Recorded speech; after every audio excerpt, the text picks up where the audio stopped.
Hello everyone, welcome back into this channel, and in this video I would like to show you the way how to switch your Instagram mode or Instagram theme on iPhone.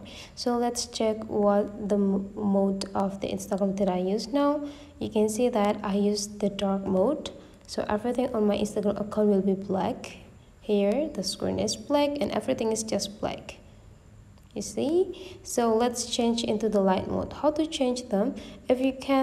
If you're already looking for the button to switch the mode on your Instagram account, you will not gonna find them because the place and the way is not on Instagram application.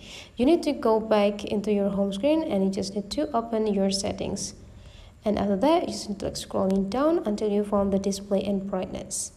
In this display and brightness, into the appearance, you need to change from the dark into the light if you want to change the Instagram into the light.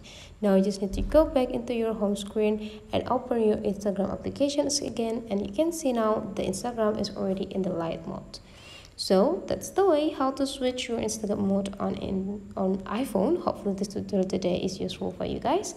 So don't forget to leave some comment, like and subscribe into this channel, and I will see you for the next video.